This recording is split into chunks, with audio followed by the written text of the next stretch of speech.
ముఖ్యంగా మన తెలంగాణ వరకు ఇప్పుడు చూసుకుంటే ఇంకా తాజాగా సర్పంచులు కూడా పెండింగ్ బిల్లులు చెల్లించాలని చెప్పేసి మాజీ సర్పంచులు వాళ్ళు రోడ్ల మీదకి వస్తున్న పరిస్థితి ఎక్కడికక్కడ అరెస్ట్ చేస్తారు. అలాగే ఏదైతే 144 సెక్షన్ BNS 163 అమలు ఉందో హైదరాబాద్లో ఇతర జిల్లాల్లో పోలీస్ యాక్ట్ నడుస్తుందని చెప్పేసి కొన్ని వినిపిస్తూ ఉన్నాయి. అంటే మీ అనుభవంలో అంతకుముందు గతంలో ఎప్పుడైనా ఇటువంటి పరిస్థితి నెలకొందా, లేదా కొంతమంది కాంగ్రెస్ లీడర్ల నుంచి కూడా వినిపిస్తుంది అంటే ఇది పాత కాంగ్రెస్ కాదు కొత్త కాంగ్రెస్ అని అంటారు. దీని మీద మీరేమంటారు? ఇది పాత కాంగ్రెస్ కాదు కొత్త కాంగ్రెస్ కూడా కాదు, వాళ్ళు పిచ్చిలేసి మాట్లాడుతుండ్రు. ఇది ఎన్డీఏ ప్రభుత్వము, ఈ ప్రభుత్వం కాంగ్రెస్ ప్రభుత్వం కాదు. ఇది స్వచ్ఛమైన నిజాయితీతో కూడుకున్న ఇది ఎన్డీఏ ప్రభుత్వము. ఇది ఇంకా కాంగ్రెస్ ప్రభుత్వం అని కాంగ్రెస్ వాదులు భ్రమపడితే మేమేం చేయలేం. కాంగ్రెస్ ప్రభుత్వం ఎట్లయితుంది? అంత బహిరంగంగా బీజేపీ కాంగ్రెస్ మిలాఖత్ అయితే ఇది ఖర్గే గారి నాయకత్వంలో ఉన్న జాతీయ కాంగ్రెస్ పాలన కాదు ఇది. అరే నిన్నగాక మొన్న వీడు ఎవరు చెప్తే వినకపోతే ఆయన స్వయంగా జాతీయ అధ్యక్షులు సీనియర్ పార్లమెంటేరియన్ ఆయన ప్రెస్ మీట్ పెట్టి ఉచితాల మీద ఏం మాట్లాడినో చూసినాం కదా. ఓరి దిక్కుమాల వెదవల్లారా మూర్ఖులారా, పిచ్చిలేసిందా మీకు?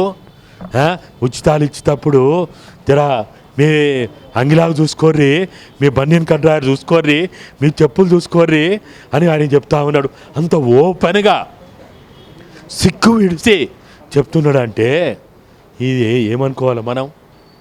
ఇది కాంగ్రెస్ ప్రభుత్వం అంటారా దీన్ని అనడానికి వీలుందా?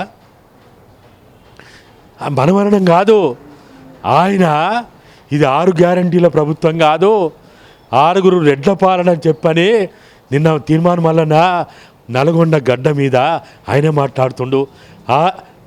ఆయన ఏ పార్టీ తరపున అయితే గెలిచిండో ఆయనే చెప్తుండు కదా, ఆ కాంగ్రెస్ నాయకుడే చెప్తుండు కదా. మనమైతే కాంగ్రెస్ వాళ్ళం కాదు, నేనైతే కాదు. కాంగ్రెస్ పార్టీ తరపున ప్రచారం చేసి కాంగ్రెస్ పార్టీ సభ్యత్వంతో ఉన్నటువంటి ఎమ్మెల్సీఏ ఆయనే ఇది 6 గ్యారంటీల ప్రభుత్వం కాదు, ఆ 6 రెడ్ల ప్రభుత్వం అని ఆయనే చెప్తున్నాడు. మనం ఏం చెప్తాం? మనం కాంగ్రెస్ వాళ్ళు ఎవడో ఆ రేవంత్ రెడ్డి భయపడ్డోళ్ళు ఎవరని అట్లా అంటున్నాం కానీ బయటికి చెప్పలేక ముఖం చాటేసుకోవడానికి ఆ కాంగ్రెస్ వేరు ఈ కాంగ్రెస్ వేరు అని అంటున్నారేమో కానీ ఇది కాంగ్రెస్ ప్రభుత్వం కాదని కాంగ్రెస్ పార్టీలో ఉన్నోళ్ళు బహిరంగంగా వాళ్ళే చెప్తున్నారు, ఎమ్మెల్సీలు చెప్తున్నారు, ఎమ్మెల్యే చెప్తున్నారు. కాబట్టి నా దృష్టిలో అయితే ఇది కాంగ్రెస్ ప్రభుత్వం కాదు, ఇది ఎన్డీఏ ప్రభుత్వము. కాబట్టి ఎన్డీఏ ప్రభుత్వం గట్లనే ఉంటుంది మరి, ఇంకా ఖచ్చితంగా.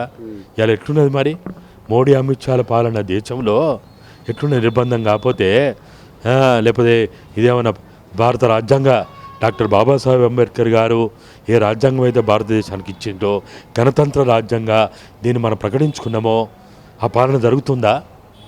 ఆ పాలన అమల్లో ఉందా? ఆ చట్టాలు అమల్లో ఉన్నాయా? ఎక్కడున్నాయి చెప్పాలి?